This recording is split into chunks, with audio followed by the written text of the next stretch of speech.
29 декабр асосгузори сулҳу ваҳдати миллӣ, пешвои миллат, президенти ҷумҳурии Тоҷикистон муҳтарам Эмомалӣ Раҳмон ва раиси Маҷлиси Миллии Маҷлиси Олии Ҷумҳурии Тоҷикистон, раиси шаҳри Душанбе муҳтарам Рустами Эмомалӣ бо шароити кору хизматрасонии маҷмӯаи лижаронию сайёҳии Сафеддара шинос шуда, марҳилаи дуюми роҳи танобиро мавриди истифода қарор доданд.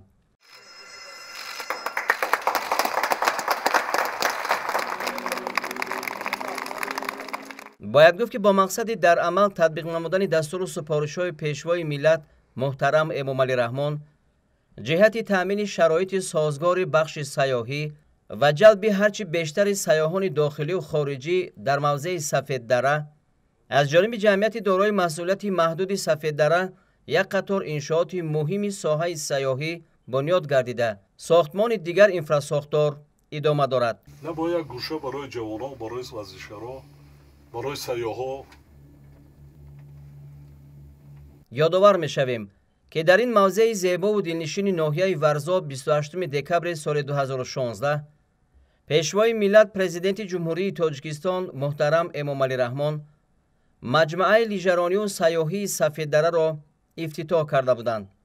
ҳамон вақт сарвари давлат ба корҳои сохтмонӣ ба анҷом расида баҳои баланд дода, ҷиҳати идома бахшидани тадбирҳои созандагӣ ба масъулин дастуру ҳидоятҳо доданд. дар маҷмӯаи лижаронию сайёҳии Сафеддара президенти мамлакат муҳтарам Эмомалӣ Раҳмон бо шароити қабули мизоҷон дар коттеҷи чӯбини дуошона шинос шуданд.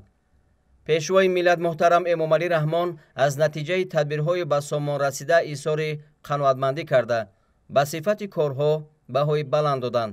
президенти мамлакат ба масъулин ҷиҳати боз ҳам тақвият додани корҳои сохтмонӣ ва ташкили инфрасохтори зарурӣ дастуру супоришҳои мушаххас доданд.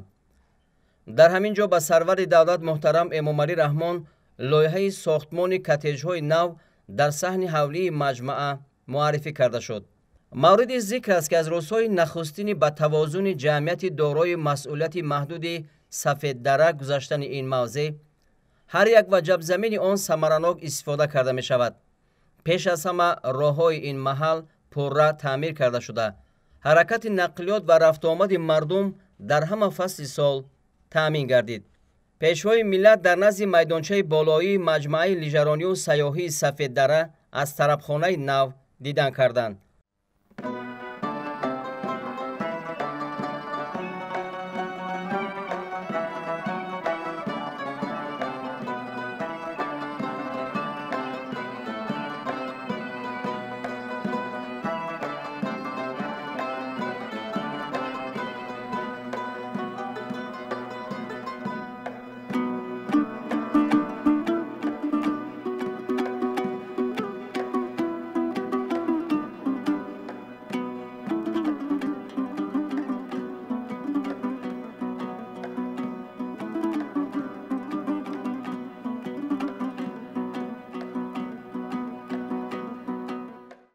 масъулини ҷамъияти дорои масъулияти маҳдуди Сафеддара ҷиҳати татбиқи дастуру супоришҳои сарвари давлат марҳилаи сеюми корҳои бунёдиву созандагиро оғоз намуданд. соли ҷорӣ дар асоси шартнома бо ширкати Доппел Майери кишвари Австрия сохтмони хатти дуюми роҳи танобӣ ба итмом расонда шуд. майдони поёнии роҳи танобии мазкур дар баландии 2590 метр аз сатҳи баҳр ва майдони болоӣ бошад дар баландии 3020 метр аз сатҳи баҳр қарор дорад. дарозии хатти роҳи танобии дуюм 1600 метр буда аз 21 кабина иборат мебошад. дар маҷмӯъ дарозии ҳарду роҳҳои танобӣ 3600 метрро ташкил дода 42 кабина дорад. тавассути роҳи нави танобӣ сарвари давлат бо корҳои дар мавзеъ ба анҷом расида шинос шуданд. бояд гуфт ки дар асоси дастури пешвои миллат дар ҳудуди маҷмӯаи лижаронию сайёҳии Сафеддара мактаби махсуси кӯдакону наврасон оид ба намудҳои зимистонаи варзиш ташкил карда шуд. оянда дар мусобиқаҳои байналмилалӣ иштирок кунед. мактаба на дараҷаи олида баромонед. мактаба тамоми шароитҳои дараҷаи оли қатъи шароитҳоша муҳайё кунед барои омӯзгорҳо, барои худи наврасои ҷавоное ки ба машғул мешавад. дар майдони болоии маҷмӯаи лижаронию сайёҳии Сафеддара президенти мамлакат муҳтарам Эмомалӣ Раҳмон бо буридани лентаи рамзии роҳи нави лижаронии Сомониро ифтитоҳ карда ба оғози ҳаракати лижаронҳо дар ин масир оғоз бахшиданд.